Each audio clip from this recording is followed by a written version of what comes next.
Hello everyone, this will be my recap of the 4th season of Stranger Things.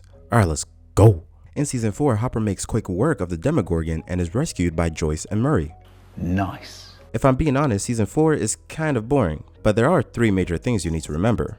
The first is that everyone back in Hawkins, that's everyone excluding Eleven and Will, deal with a new spree of murders caused by the villain, Vecna, and their new Dungeon Master Eddie is sort of blamed for all these murders, especially the one involving Chrissy. Eleven then goes through a training arc with Dr. Brenner in order to become strong enough to defeat Vecna.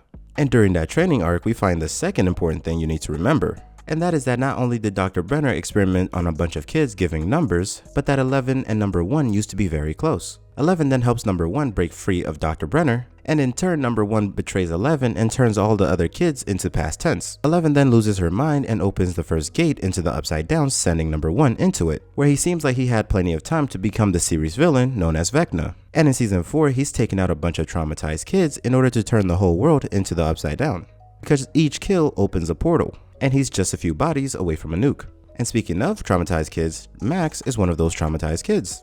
And not only is she one of them, but she's the final piece to Vecna's puzzle. Taking her out will send the world into the Upside Down, in theory. Which brings us to the third thing we need to remember. Max lost her brother Billy back in season 3, and even though he was a bad guy, but this does not mean you're a bad guy, he was still her brother. This sends Max into a depression, and she also isolates herself from the group, which was actually super easy to do because the group is in shambles. Will and Eleven are in California, which doesn't help.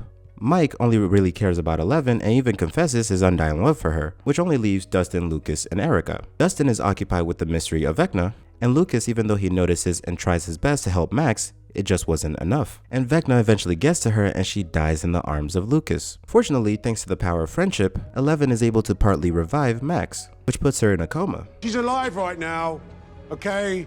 Yeah, she's alive.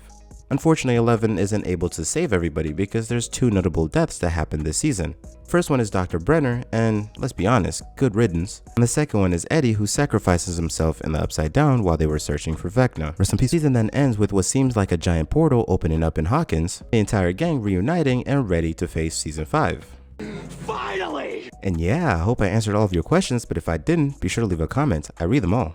And if you like that video and want to see more like it, leave a like and subscribe. I really appreciate it. And if you want to know what happened in the previous seasons, you could click this video right here.